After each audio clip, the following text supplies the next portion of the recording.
अस्सलामुअलैकुम, मैं हूँ रासिम खान और आप देख रहे हैं सवाल तो बनता है। आज का सवाल बनता है तारीख के ऊपर कि तारीख हमें क्या सिखाती है। आज का सवाल बनता है कि जिन माशरों में तोड़ पैदा हो जाता है उनका क्या होता है। वो कौमें तबाह हो गई जो आपस में लड़ी और ख़त्म हो गई। सवाल तो बनता है कि मुत्तहद रहने के फ़ायदे क्या क्या हैं। सवाल तो बनता है कि हम कब तक इसी तरह मुंतशिर रहेंगे। आज का सवाल जो बनता है वो मेरी इत्तेहाद के ऊपर है। इत्तेहाद क्यों ज़रूरी है और इसकी क्या बरकत है, ये हमें दीन भी सिखाता है और दुनिया भी सिखाती है। पर इत्तेहाद से दुनिया के बड़े बड़े मामलात हल किए जा सकते हैं, पर कौमें इत्तेहाद में रहें या मकसद या कबीले इत्तेहाद में रहें तो ही वो कामयाब रहते हैं। फिर उनका वजूद रहना मुश्किल हो जाता है। ये कौमों और कबीलों के अपने ऊपर होता है कि वो किस हद तक मुत्तहद रहेंगे और किन बातों पर मुत्तहद रहेंगे। ये वक्त की अहम ज़रूरत है और ये ज़रूरत हर दौर में रही है। आइए मैं आपको एक कहानी सुनाता हूँ। एक शख्स ने अपने 3 बेटों को जमा किया और उनसे पूछा अगर जंग हो जाए तो तुम क्या करोगे। एक ने कहा मैं तलवार से बहुत अच्छा हुनर दिखाऊंगा, एक ने कहा मैं तीरंदाजी बहुत अच्छी करता हूँ, एक ने कहा मैं नेज़ा बहुत अच्छा चलाता हूँ। फिर उस शख्स ने उन्हें एक एक तीर दे दिया और बोला इसे तोड़ो। वो तीर तोड़ने पे वो टूट गए। फिर उसने तीनों तीरों को आपस में मिला दिया और उन तीनों तीरों को बच्चों के बाद एक एक करके बारी बारी उनके हाथ में दिया और पूछा जोर लगा के इसे तोड़ो। उन तीनों ने तोड़ने की कोशिश की पर वो तीर नहीं टूटे और वो तीर नहीं टूटे। ये कहानी कोई ज़्यादा पुरानी नहीं, ये कहानी सुलेमान शाह की है जिनके 3 बेटे थे, गुंदोगदू, अर्तुरुल गाजी और सुबक्तगीन। इन तीनों ने ज़िंदगी की सीख को बहुत अच्छे से सीखा और फिर दुनिया ने देखा कि इन तीनों की आगे चल के औलादों ने पूरे तुर्की पे हुकूमत की, खिलाफत उस्मानिया की बुनियाद डाली। पर बुनियाद एक थी, इत्तेहाद, मजबूती। इसी इत्तेहाद को मद्देनजर रखते हुए सारी दुनिया में इस्लाम का परचम फैलाया। ये इत्तेहाद वक्त के साथ ख़त्म होने लगा, उसके बहुत सारी वजूहात हैं। वो वजूहात ही आज हम डिस्कस करेंगे और उन वजूहात के साथ आज हम जिन हालात में, क्या ये बिल्कुल उन्हीं तरीके के हालात तो नहीं है। कई बर्र-ए-आज़मों में फैली हुई तुर्कियों की हुकूमत किस तरह ख़त्म हुई, उसको ख़त्म करने के लिए जो निज़ाम लोगों ने या उन तबकों ने जो उनको तोड़ना चाहते थे इंट्रोड्यूस किया, उसका नाम था डिवाइड एंड रूल। अरबियों को अजमियों से लड़ाया, तुर्कों को अरब से लड़ाया, इस तरह अपने मकासद को हासिल करके खिलाफत उस्मानिया तोड़ दी। पर क्या इसमें उनकी गलती है कि जिन्होंने ये तरीक़ेकार राइज किया कि डिवाइड एंड रूल किया जाए, या उनकी गलती है कि जो इस बात के बहकावे में आ गए और अपनी इकाई को तोड़ दिया, आज जिसका नतीजा हम इंटरनेशनल पॉलिटिक्स के अंदर अरब और अजम, ईरान और शाम ऐसी कई जंगें देख चुके हैं। क्या इसका रिजल्ट ऐसा हो सकता था कि अगर उनके बनाए हुए प्लान्स को ये दुनिया के ममालिक या ये दुनिया की कौमें एक्सेप्ट ना करती और उस एक और उस इकाई को कबूल कर लेती और उसी मजबूती के साथ चलती रहती, पर ऐसा ना हो सका। अंग्रेज़ को ये तरीक़ेकार बहुत पसंद आया जिसके तरीके से उसने खिलाफत उस्मानिया तोड़ दी।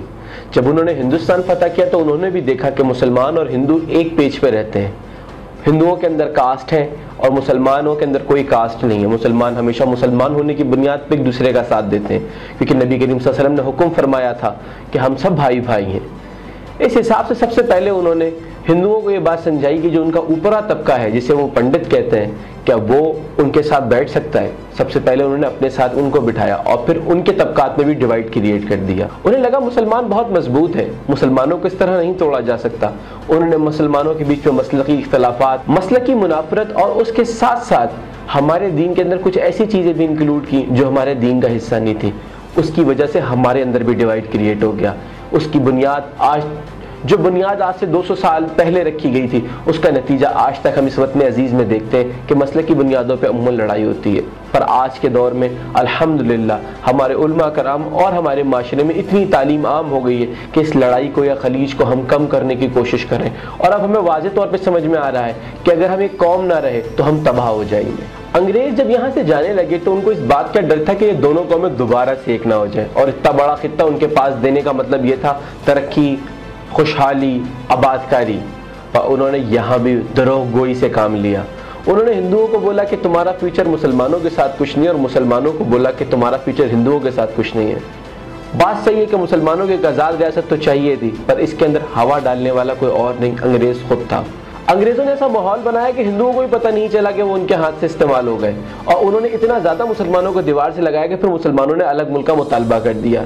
कायद-ए-आज़म मोहम्मद अली जिन्ना ने अपनी अनथक मेहनत से इस ख्वाब को शर्मिंदा ताबीर तो किया, पर उन्होंने इस कौम को बार बार ये बात समझाई कि कौम कौम रहे, इत्तेहाद रखे, तंजीम और यकीन महकम पे यकीन रखे, पर क्या ऐसा हो सका? जो कि डिवाइड एंड रूल का शाखखाना था, पर हम क्या करते? हमें पास एक मुल्क था जिसको हमें चलाना था।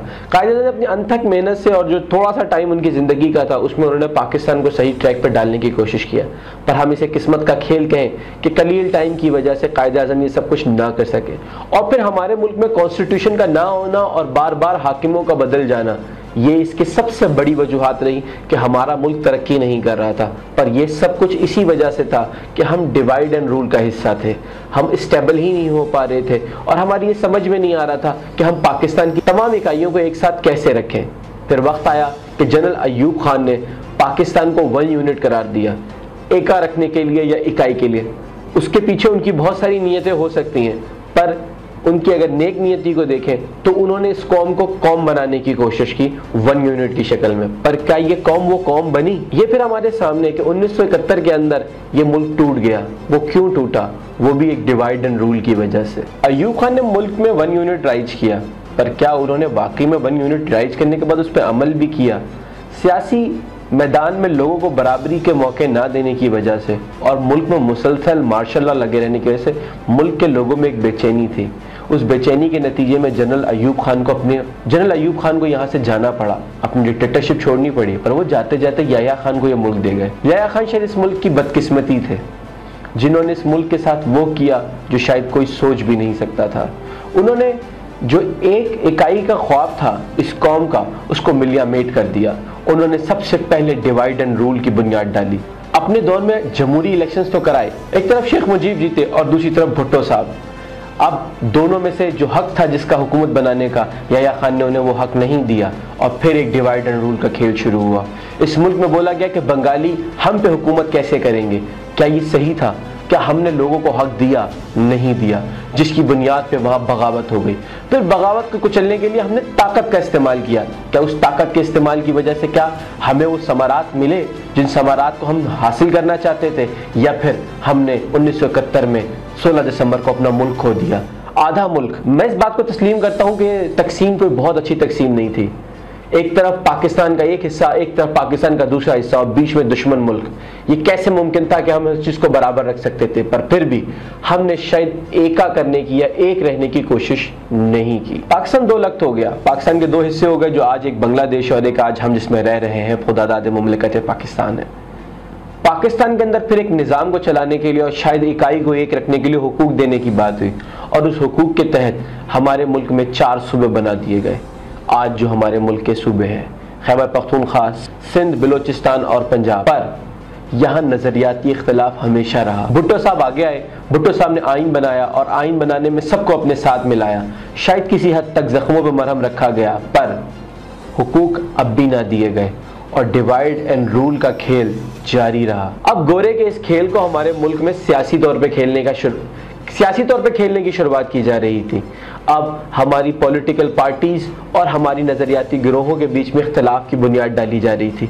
हमारे मुल्क में तासुब, मसलक पसंदी और मज़हब के नाम पे कत्ल गारत की इब्तिदा हो रही थी और ये एक लंबे टाइम तक चला। ये खूनरेज़ी नहीं रुक रही थी, उसकी वजूहात ये डिवाइड एंड रूल थी। शायद मैं अपनी लाइन में बहुत सख्त जा रहा हूँ, पर सच हमेशा कड़वा होता है। ये मैं नहीं कहता, तारीख का हर तारीखदान कहता है। पर हम इस बात को यहाँ ठहर के सोचें कि इन 4 इकाइयों को एक रखने के लिए हमने हुकूक दिए। हुकूक देने से शायद ये डिवाइड एंड रूल का खेल बंद हो जाता, पर शायद ऐसा ना हो सका। हमने मुल्क के 4 हिस्से किए। रकबे के हिसाब से बलूचिस्तान को सबसे बड़ा सूबा बनाया और आबादी के हिसाब से सबसे बड़ा सूबा पंजाब को बनाया। हमने खैबर पख्तूनख्वा को भी किसी हद तक निगलेक्ट किया और हमने सिंध को भी किसी हद तक निगलेक्ट किया। या होने वाली मकामी सियासतों को भी हमने डिवाइड एंड रूल की नज़र कर दिया और उसकी वजह से हमारे मुल्क में एक अरसे तक इंतशार रहा। ये खेल यहाँ तक नहीं रुका, इसकी एक लंबी तारीख है। हमारी तमाम सियासी जमातों के अंदर ग्रोहों की शक्ल में डिवाइड एंड रूल बनाया गया। इसकी मिसाल हमें मिलती है जब भुट्टो साहब का तख्ता उल्टा गया तो पीपल्स पार्टी के अंदर भी डिवाइड करवाई गई। उसके बाद डिवाइड का सिलसिला यहाँ रुका नहीं। इसी तरह पाकिस्तान की तमाम पॉलिटिकल पार्टीज़ को ये निज़ाम के अंदर डिवाइड करवाते रह गए। मुस्लिम लीग के अंदर से काफ लीग बनाई गई और आज उसकी शक्ल नून लीग और काफ लीग की नज़र हो गई। उसी मुस्लिम लीग में से फंक्शन लीग बन गई और उसी लीग में से अवामी मुस्लिम लीग बन गई। ये मुस्लिम लीग बनने का अमल भी ना ठहरा। मकासद के लिए पार्टियों को तोड़ा जाता रहा, नजरियात को डिवाइड किया जाता रहा। कुछ साल पहले कराची में भी एक कौम ने यह फैसला किया कि उसको अपने लिए इकाई ढूंढनी है, वो इस सिस्टम के साथ शायद फिट नहीं होता।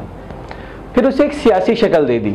अब सियासी शक्ल देने के बाद उसके कुछ नताइज तो भुगतने थे। मैं बात कर रहा हूँ MQM की। 1970 की दिहाई में शुरू होने वाली पॉलिटिकल जमात जो कि APMSO की बुनियाद पर शुरू हुई, उसका इख्तिताम आज कई टुकड़ों में हो गया है। पर वही वाली बात, ये डिवाइड एंड रूल की वजह से 1988 में वजूद में आने वाली MQM जो कि बहुत मजबूत जमात थी, उसका मजबूती का सफर सिर्फ 1992 तक रहा। 1992 में जब फौजी ऑपरेशन MQM के खिलाफ शुरू हुआ तो फिर उसमें से एक जमात और पैदा हुई जिसका नाम था मुत्तहिदा कौमी मूवमेंट, और मुत्तहिदा कौमी मूवमेंट के पीछे रह गई महाजिर कौमी मूवमेंट। यहाँ ये पहली डिवाइड थी। फिर ये डिवाइड इस कौम के लिए बहुत खतरा साबित हुई क्योंकि ये वो कौम थी जो बानियाने पाकिस्तान की औलाद थी और ये वो कौम थी जो उर्दू बोलती थी। मुहज़्ज़ब पसंद तालीम याफ्ता तबके ने क्लाशिनकोव, बंदूक और गोली उठा ली। क्या ये सही हुआ? क्या इनके हाथ से कलम लेके बंदूकें देने वाला कोई हाथ था? क्या हमने इस हाथ पे कभी बात की? नहीं की। हम ये कहते रहे कि ये बुरा है, वो बुरा है। क्या हमने इसको ठीक करने की कोशिश की? शायद नहीं की, और हम इस डिवाइड का हिस्सा बनते चले गए। ये डिवाइड किसी हद तक इस शहर के हजारों बच्चों को खा गई, पर हम इस आग को अभी तक न समझेंगे कि हमें लड़ा के हम पे हुक्मरानी करने का ख्वाब लोगों का पूरा हो रहा है। ये कौम आपस में लड़ती रही और इसके आसपास की तमाम कौमें तरक्की करती चली गई। पर फिर एक वक्त आया कि इस कौम को फिर मौका दिया गया कि ये एक हो जाए, पर ये सुधरी नहीं। ये ना सुधरने वाली कौम है, शायद ये मेरा ख्याल है। आपका क्या ख्याल है ये मुझे अपने कमेंट बॉक्स में बताइएगा। MQM की डिवाइड का सिलसिला अभी 1992 से ठहरा नहीं था, ये अभी आगे चलेगा। ये सन 2016 के बाद और गहरा हो गया। अब उसके बाद यहाँ PSP बनी, उसके बाद हमारे पास MQM लंदन ग्रुप बना, हमारे पास फारूक सत्तार ग्रुप बना, बहादुराबाद ग्रुप बना, और उसके अलग अलग लीडरान आए। MQM डिवाइड हो गई। हालिया इलेक्शंस ये बात बता रहे हैं कि ये पॉलिटिकल पार्टी जो मुल्क की तीसरी बड़ी पॉलिटिकल पार्टी थी, अब वो कहीं नहीं खड़ी है, सिर्फ अपने डिवाइड एंड रूल की वजह से। अब ये पार्टी कहीं नहीं खड़ी है क्योंकि इस पार्टी के ऊपर जो फार्मूला अप्लाई किया गया है वो डिवाइड एंड रूल का है। जब इन्हें डिवाइड किया जा रहा था तो इस बात का अंदाजा नहीं था कि उस खला को कौन पुर करेगा। अब वो खला शायद बहुत बुरी तरीके से भरी गई है। खला को भरने के नतीजे में शायद इनको दोबारा एक करने की कोशिश की जा रही है। जिस अजीब तरीके से इनको एक करने की अब कोशिश की जा रही है वो भी बहुत ही बेतुका और बेनजरिया है। पर मेरी अपनी मालूमात के अंदर ये बार बार कहा जा रहा है कि ये सारे अलग अलग धड़ों को एक करके दोबारा से सियासत में लाया जाए, और जो हालिया होने वाले बल्दियाती इलेक्शंस हैं इनको इनके एक अम्ब्रेला के नीचे मिला के लड़ाया जाए। क्या ये इस दफ़ा सक्सेसफुल होगा?